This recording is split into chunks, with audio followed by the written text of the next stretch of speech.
Imagine knowing Kendrick Lamar before he blew up. Imagine knowing Cardi B before she made hip hop history. She just made hip hop history again. Imagine knowing Kanye West before he became an icon living, or knowing Drake before he became the biggest rap star in the world. The power of the indie artist and indie music is a force like no other.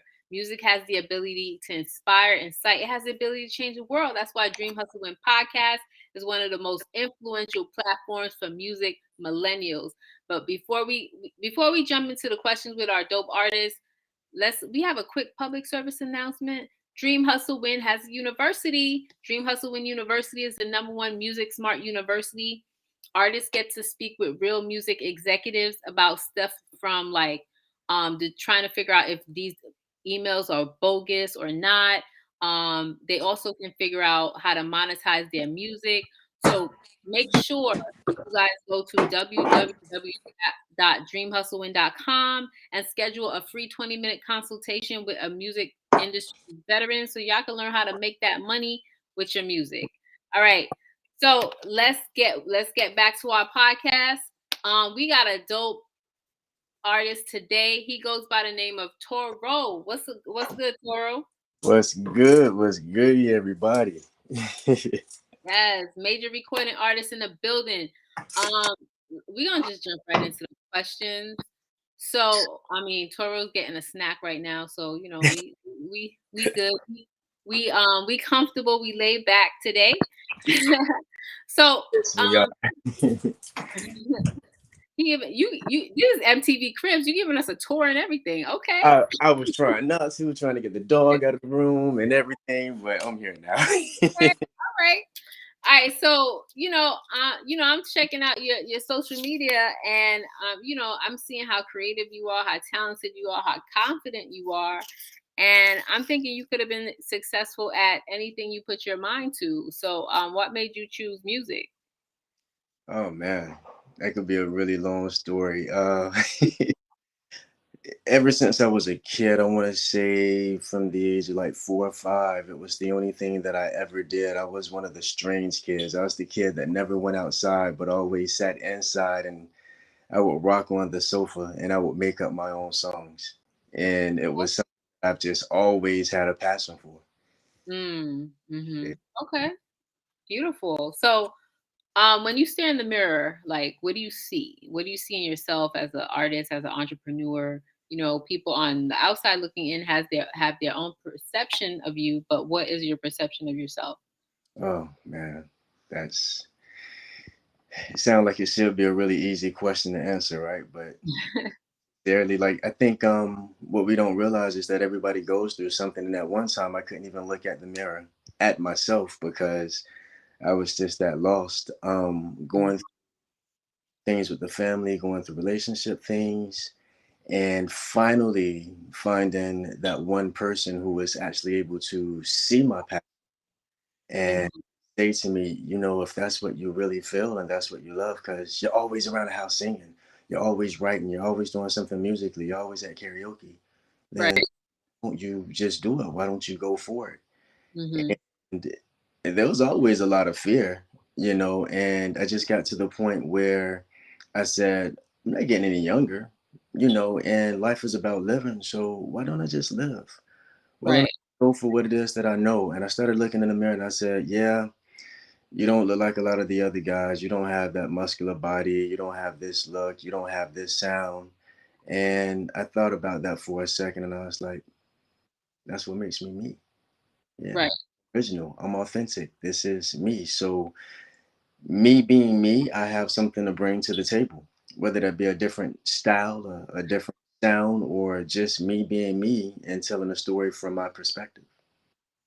Yeah, totally, totally. So, how did your childhood influence who you are today? Like the music you make, the style of music. Let let's let us know about that. That's really interesting. So, with my grandparents, I was brought up in a non-denominational, but we practice a lot of Pentecostal ways. So there was a lot of church music being sung around the house, and that's what I emulated a lot when I would sit on the sofa and rock back and forth, it was usually because my grandmother would sing like a, I don't know, a line of a song, and I would take it and I would repeat it, and I would just rock back and forth and Mm, just say it. He's sweet, I know. He's sweet, I know. And just going from there. Um, mm,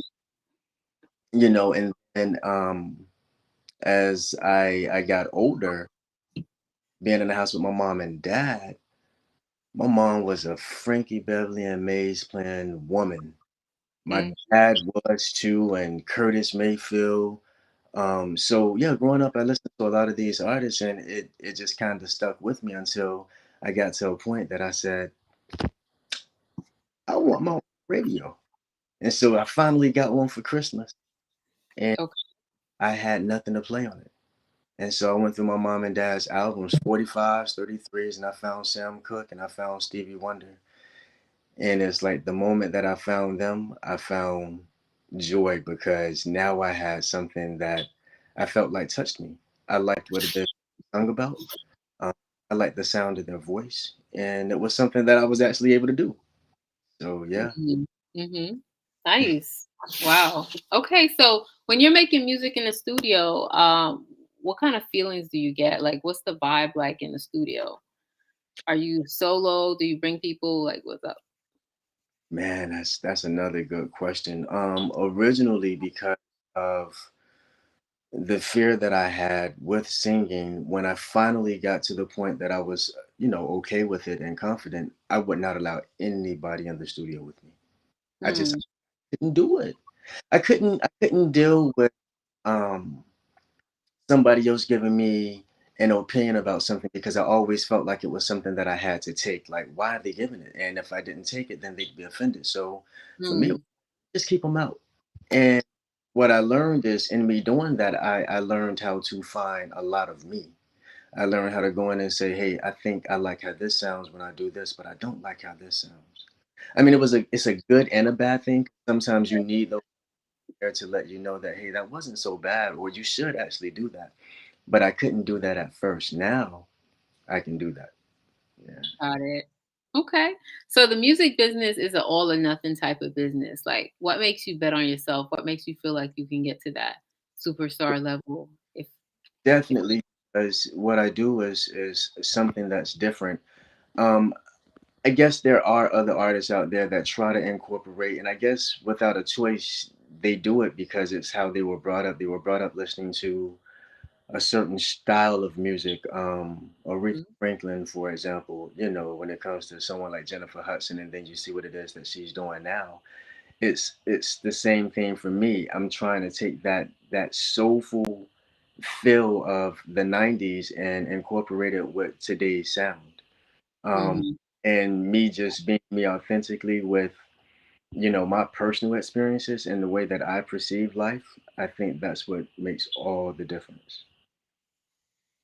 Okay, makes sense. So, spell out your artist name the way it's spelled out on the streaming site, so people can go ahead and listen to you hit them notes. So I go by the name Toro. On all of my social medias, it's Toro, the number four in real. That's Instagram, that's TikTok. The only difference is Facebook. Facebook doesn't let me use numbers, so it's the Okay. Roman IV for the number four. Okay. Um, but yeah, and the name stands for something which I tell you is really funny. Just having certain experiences with people. I met another guy by the name of Toro out of Miami, and I sat down and I spoke with him, and I didn't know we had the same name at the time, and he told me what his stood for. And when he said that, I was like, oh man, I got to do something different. And so I wanted to have a meaning to my name because he did. And I just really wanted to stand out. Unfortunately, shortly after that, he passed, but Mm, he gave me this knowledge that if I'm going to have a name, it needs to have a meaning. I spell my name Torow. It stands for true opportunity relies on willingness. You got to be willing to take the opportunity. mm, nice, nice. Okay. What's that one track you want people to go ahead and listen to right now? Oh, definitely. I'm going to say have a good time. And I'm going to say have a good time because it was a song that I wrote in the midst of being locked down like many others of us during the whole pandemic Right. Hmm. and it was just something that I felt like I wanted to have fun. And I don't want to confuse anybody with the words, but if you look at the video and then you listen to the words, it may not really make sense to you with me having church pews in the middle of the streets. It was because when I said have a good time and walk into the club, it wasn't just talking about a nightclub, but it was also talking about church. I Okay. enjoy church and being able to dance and shout and get that release. And at that time, everything was shut down. You couldn't go to a club, you couldn't go to church. And Right. so yeah, I was going to have them both, and I was going to have them right there in the middle of the streets. And that's exactly what I did in the video. Ooh, I gotta see that video. So, what's your thoughts about radio pushers, like the website, the app, the vibe, the brand, everything? What's your thoughts about it? Oh, man. It's so funny. Like, I off from work, I Uh huh. was, and I said, I'm not feeling well. I got to do something. And the first thing I did is I thought about my passion. I was like, I like to sing, I like to write. So I need to make sure I find a way to get people to hear this because Mm. I think about it. And so I went on Google and I found radio pushers. I gave them a call, and that first person that I spoke to, Jonathan, man, he made me feel like I was right at home. And I kid you not, ever since that day, it's been nothing but love and knowledge that I've been receiving. And Mm. it's family oriented. Like Right. I the phone with these people, and I feel like I've known them for a long time, and I think that's also because we all have, a similar struggle, or we're all trying to be that artist and want people to hear what it is that we can push. And radio pushers just make you feel like you're getting there. And I've gotten a whole lot more than I've gotten without them. So having them has really done a lot for me, a lot. Got it. So, if you entered a digital partnership with a company, what services would you want them to bring to the table to take you to the next level? Hmm. Let me see if I understand that question. If I entered a digital, Partnership with a company, hmm, like what would you want them to do for you? the To, only to I really think that I need right now is just somebody to market me so people can see what it is that I have. I think Okay. everything kind of falls in place. I'm not saying that I'm for everybody, but I think that there's definitely a spot for me. And I think if people got the opportunity to hear what it is that I do, then that's all I really need. Right. Okay. So COVID-19, we gotta talk about that. It's all over the news. COVID-19 changed everything, created a whole new normal. How did you pivot and adjust your moves, business move, to adjust to the new normal? Like for example, with the song "Have a Good Time," it Hmm. was one thing that kept me occupied during quarantine, during lockdown. It sounds a little unfortunate, but at the same time, I guess for me, I took something that was bad and made it good. And Right. sitting in the house and being sad and depressed about everything that was going on, I Hmm. take that situation and to write about it and to have fun with it, which is where I got the title of the song "Have a Good Time," because that's Hmm. in the middle. Okay. Okay. Cool. So, a lot of companies sell bot services like quick Spotify plays for like $50. What are your thoughts about paying for Spotify playlists? Have you done it? I mean, or what are your thoughts about it? Do you think it's real? Um, y- I when I was really in search, I did contact a couple of people. A couple of people contacted Mhm. me when they did hear the song, and I anxiously wanted to just say, "Gosh, do I have any money that I can give these people so that they can Mhm. make this thing happen for me?" Because I looked at it as a marketing thing, and that's what I Right. needed help. So for Right. me, I wanted to do it, but I always pulled back because I was so unsure of who I was dealing with. I didn't know Mm. if they were real playlists. I didn't Right. know if it had anything to do with bots. I didn't know. if this was somebody that was just trying to, get my cash app or a credit card number and, Got do what it is that they wanted to do. So yeah, I let that stuff go. Yeah, I let Okay. All right. it. That's smart. So give us your well, sorry. Actually, what do you last question. What have you enjoyed most about dreaming on the what have you enjoyed most about being on the Dream Hustle Win podcast? Um, at this point, I'm going to say the knowledge. Because one of the things I did realize once I got into a couple of the rooms and, started speaking, that a lot of the things that I was willing to pay for were Hmm. all things that I did not need. I did, Okay. and the entire thing about everything being organic and what that actually meant. I just thought that if I could just get somebody to see the views or the likes or, Right. good on that playlist, I'd be good. But Right. radio says they taught me something totally different. They taught me how to engage my audience and make everything authentic. And that's the one thing that I'm saying that I've learned from them and I can see changes already happening. Mm, Bit nice. Nice.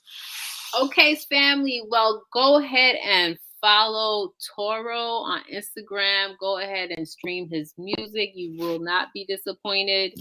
Um, I've you I'm streaming his music, so y'all won't be disappointed. You guys can also follow me on Instagram at official Zoe NYC. That's official ZOEENYC. Make sure you guys download that official Radio Pushers app and get connected. You guys can also follow us on Instagram at official, actually at Radio Pushers and at Radio Pushers TV. And make sure you guys can check out this podcast on RNH Magazine YouTube channel. So make sure you subscribe to that. So whenever these podcasts drop, you can check them out really quick. But again, this is live on Dream Hustle Win. So remember to always dream, hustle, win, bet on yourself, and trust the process. Toro, it's been real. Thank you so much. Thank you Um, for you gave having me. you gave us a tour of your house. You gave us a tour road. You know what I'm saying? So appreciate the time. And I'm sure we'll chat again. You have a good night.